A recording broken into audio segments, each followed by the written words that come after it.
to Arise and Shine podcast. My name is Sherry Burgraff, and I'm an overcomer of ritual abuse, mind control, and trafficking starting as a young girl.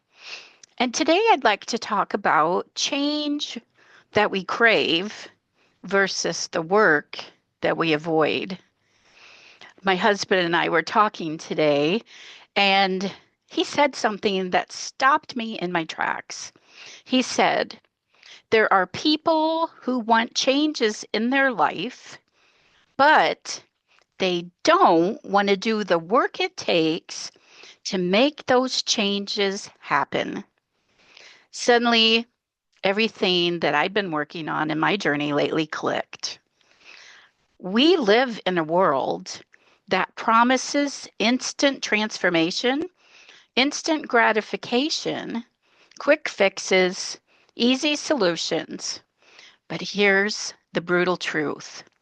We want different results, but sometimes we keep doing the same things.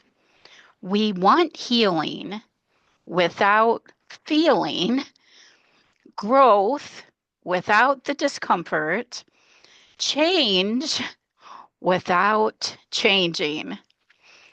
We say we want peace, but we don't want to release control. I've been doing a Bible study, teaching and learning how it's called surrendered, how to let go and let God have control of everything. So we say we want freedom, but we don't always want to do the inner work. We say we want better relationships, but we don't always want to examine our own behaviors and our own patterns. It's easy to see what someone else needs to do, right? But what if I told you that our attitude towards the work is the work? Here's what I've learned in my own recovery. When we start seeing obstacles as opportunities, when we view every challenge as something God has allowed for our growth, everything shifts because we think differently. Yes, things are completely outside of our control as much as we want to believe that we are in control. People are going to disappoint us. Life will throw curveballs and systems will fail us. But here's our power. We get to choose our response. Are we going to act and react, or are we going to respond? So go ahead and feel your feelings, all of them, without repressing them or stuffing them down or trying to run from them. Feel the anger, acknowledge the hurt and that it's hard. Sit with the disappointment, but then don't dwell there. Then we get to choose love over bitterness, patience over reactivity, action over helplessness. And this isn't toxic positivity. This is radical responsibility and radical acceptance. It's saying, I can't control what happens to me, but I absolutely can control what happens in me and through me. What I've been challenging myself to do, and I invite us to do this together, is let's pick one area of our lives where we've been wanting change, but avoiding the work. What's one small step that we can take today, not towards the outcome that we can't control anyway, but toward the response that we can control? Because the truth is, the change that we're seeking isn't on the other side of perfect circumstances.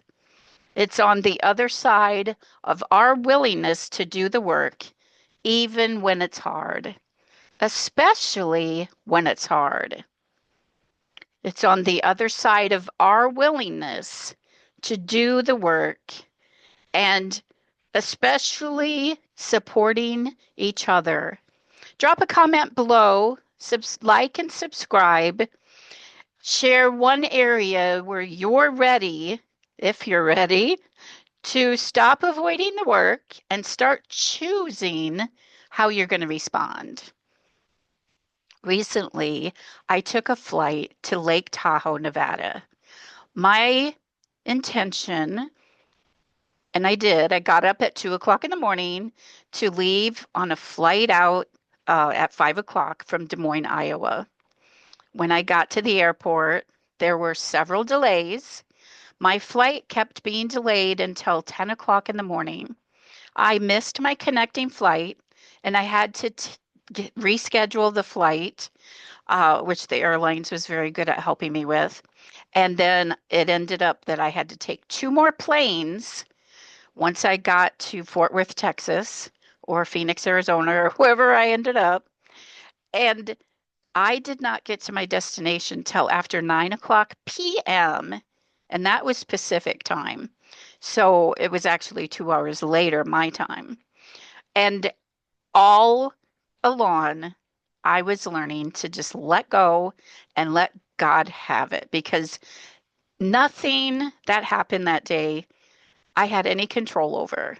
And I knew that, and I knew that, and I kept letting go and I kept looking at every obstacle. Now, this is all how we think as an opportunity for God to grow me, help me to persevere, help me to endure what I was going through, and have a positive attitude and respond instead of react in helplessness or hopelessness. And we can do that and let God have the rest because God grows us, God refines us, and that is sometimes how He does it. And so the change that you crave will take work, but let's not avoid it because when we work with our circumstances, we are far better off and we become the people that God meant us to be. God bless you and thank you for listening to Arise and Shine podcast.